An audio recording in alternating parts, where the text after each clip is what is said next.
दोस्तों, स्वागत है आप सभी का पैरामेडिक ज्ञान के एक और नई वीडियो में। दोस्तों, क्या आप दिन भर कंप्यूटर पर बैठे रहते हैं?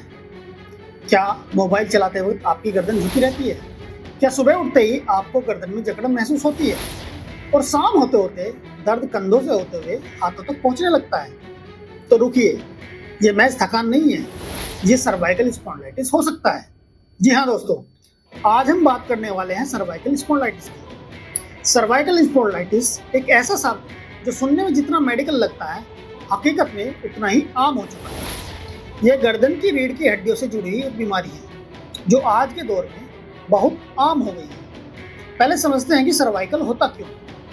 दोस्तों, सर्वाइकल हमारी पूरी रीढ़ की हड्डी का एक सेगमेंट होता है जिसके अंदर 7 अलग अलग हड्डियां होती हैं, जिसमें एक हड्डी को वर्टिब्रा कहा जाता है। मतलब सर्वाइकल रीजन 7 वर्टिब्रा से मिलकर बना होता है जो कि हमारी गर्दन में होता है। अब अगला सवाल आता है कि सर्वाइकल होता क्यों है?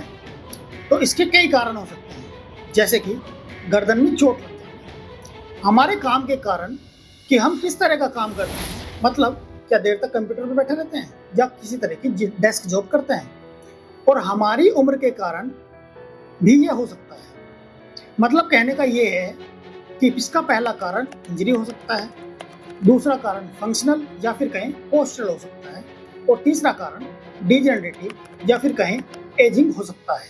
पहला और दूसरा कारण किसी भी उम्र में हो सकता है, क्योंकि इंजरी कभी भी हो सकती है और आपके काम करने की वजह से भी हो सकती है किसी भी उम्र में। जैसे अगर मैं आपको एग्जांपल दूं, जो लोग आईटी सेक्टर में काम करते हैं, जिनको पूरे जॉब आवर्स में कंप्यूटर या लैपटॉप पर काम करना होता है, जिनमें एक कांस्टेंट पोजीशन में बैठे रहना पड़ता है, या फिर एक और एग्जांपल की बात करें, जो कि मेरे पास भी इस तरह के पेशेंट आते हैं, जिसमें कुछ पेशेंट ऐसे होते हैं जो हाथ से क्रिकेट की लेदर की बॉल की सिलाई करते हैं या फिर फुटबॉल की सिलाई करते हैं। ऐसे पेशेंट को सर्वाइकल स्पॉन्डिलाइटिस होने के पूरे चांसेस होते हैं, क्योंकि ये लोग भी एक कांस्टेंट पोजीशन में बैठकर काम करते हैं। और अगर हम लोग डिजेनरेटिव कंडीशन की बात करें, तो इसमें जो हमारी गर्दन की रीढ़ की हड्डियां होती हैं, उसके अंदर डिजेनरेशन होना शुरू हो जाता है और नेक मसल्स भी वीक होना शुरू हो जाती है। इसके अंदर एक कंडीशन बनती है जो ऑर्थोपेडिक से न्यूरोलॉजिकल हो जाती है, क्योंकि यदि डिजेनरेशन की वजह से वर्टिब्रल डिस्क पर दबाव पड़ता है,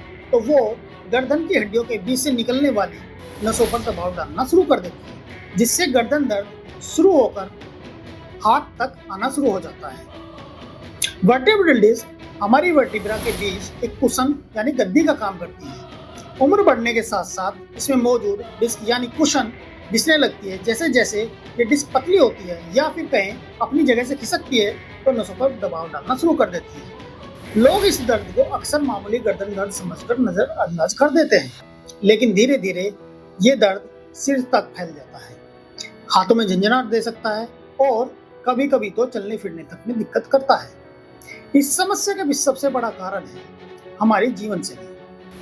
40 की उम्र के बाद यह समस्या और तेजी से फैलती है, लेकिन अब 25 से 30 साल के युवा भी इसकी चपेट में आ रहे हैं।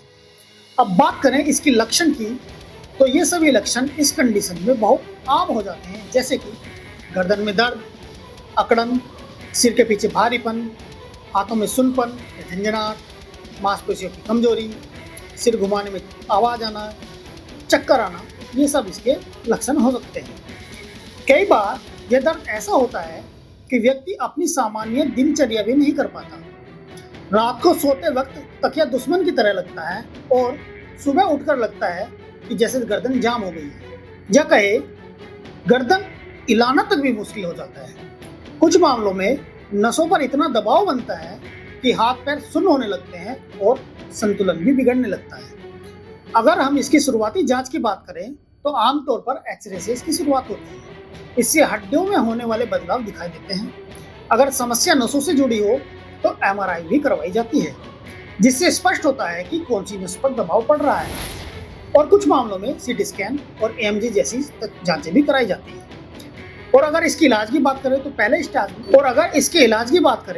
पहले स्टेज में कोई सर्जरी नहीं होती। इसके इलाज में सबसे पहला कदम होता है आपकी जीवन शैली बदलना। गलत पोस्चर को सुधारना बेहद ही जरूरी होता है। लगातार बैठे रहने की आदत को छोड़ना पड़ता है। हर 30 से 40 मिनट पर उठना पड़ता है। चलना पड़ता है और शरीर को थोड़ा एक्सरसाइज करनी पड़ती है। मोबाइल को आंख की सीध में लाकर कर झुककर देखने से बचना चाहिए। कुर्सी और मेज के बीच का एक संतुलन बनाना चाहिए। नींद के वक्त एक ऐसा तकिया चुनिए जो गर्दन को सपोर्ट दे, ना कि नुकसान। अब बात आती है, अगर समस्या जीवन शैली बदलने से भी ठीक नहीं हो रही है तो आपको डॉक्टर को दिखाना ही ठीक रहेगा। अब आपका प्रश्न होगा, किस डॉक्टर को दिखाएं? तो इस कंडीशन का इलाज सभी पैथी के लोग करने का दावा करते हैं, जैसे कि एलोपैथ, आयुर्वेद, योगा आदि, और फिजियोथेरेपिस्ट इसका सबसे अच्छा उपचार कर सकते हैं। अब ये पेशेंट के विवेक पर ही है कि वो किसको प्रेफर करता है। अगर दवाइयों की बात करें तो दवाइयों में पेन किलर्स, मसल रिलैक्सेंट्स और कुछ समय तक मल्टीविटामिन सप्लीमेंट्स भी दिए जा सकते हैं। लेकिन बीइंग ए फिजियोथेरेपिस्ट, अगर मैं आपको बताऊं, इसका असली इलाज होता है फिजियोथेरेपी। एक कुशल फिजियोथेरेपिस्ट के निर्देशन में गर्दन की एक्सरसाइज करना ही बेहद लाभकारी होता है। इन एक्सरसाइज से मांसपेशियां मजबूत होती हैं और नसों पर दबाव कम हो जाता है। कुछ खास योगासन जैसे भुजंगासन, मकरासन से भी इसमें काफी राहत मिलती है, लेकिन इसे करना तभी चाहिए जब आपने किसी विशेषज्ञ की सलाह ली हो। अगर सर्जरी की बात करें तो सर्जरी बहुत कम मामलों में जरूरत पड़ती है। जब नसों पर दबाव जब इतना ज्यादा होती, चलना फिरना, बोलना या शरीर के किसी हिस्से का नियंत्रण खत्म हो जाना, तो इसके अंदर सर्जरी एकमात्र उपाय बन जाता है। अब बात करते हैं घरेलू उपायों की, जो शुरुआती लक्षणों में बहुत मदद करते हैं। गर्म पानी की बोतल की सिकाई करें, हल्दी वाला दूध पिएं, विटामिन डी और कैल्शियम से भरपूर चीजें जैसे दूध, दही और हरी सब्जियां खाएं। आयुर्वेदिक तेलों से हल्के हाथों से गर्दन की मालिश करें, लेकिन ध्यान रहे ज्यादा जोर से मालिश न की जाए, क्योंकि ज्यादा जोर लगाने से सॉफ्ट टिश्यू डेड हो जाते हैं और गर्दन और ज्यादा टाइट हो जाती है। इन सब के बीच सबसे जरूरी यह है कि आपको सही जानकारी हो, क्योंकि इस बीमारी को लेकर कई तरह के भ्रम फैले हुए हैं, जैसे कि सर्वाइकल स्पॉन्डिलाइटिस तो सिर्फ बुढ़ापे में होता है, लेकिन ये बिल्कुल सरासर गलत है। ये अब युवाओं में भी आम होता जा रहा है। दूसरा भ्रम ये है कि सर्जरी ही इसका एकमात्र उपाय है, जो कि सरासर गलत है। 90% मामलों में बिना सर्जरी के सुधार हो जाता है। अगर आप इस बीमारी से बचना चाहते हैं तो अब से ही सावधानी शुरू करें। अपनी सिटिंग, वर्किंग पोजीशन सुधारें, मोबाइल पर स्क्रीन टाइम कम करें और हर दिन 15 से 20 मिनट एक्सरसाइज जरूर करें।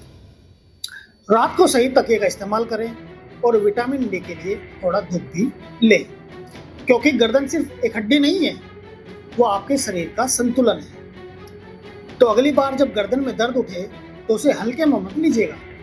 संकेतों को पहचानिए, सावधान रहिए और समय रहते इलाज की ओर कदम बढ़ाइए। और सबसे ज्यादा इम्पोर्टेंट बात यह है कि किसी भी पहलवान या किसी जर्रा के चक्कर में ना पड़े, क्योंकि ये आपको बहुत नुकसान पहुंचा सकते हैं, जो कि इरिवर्सिबल होता है। तो आज के लिए इस वीडियो में इतना ही। मिलते हैं किसी और नई वीडियो में। तब तक के लिए अपना ख्याल रखें, खुश रहें, और आपसे अनुरोध है कि ये जानकारी अपने दोस्तों और सगे संबंधियों से शेयर करें। जो लोग गर्दन के दर्द से परेशान हैं उनको तो जरूर शेयर करें।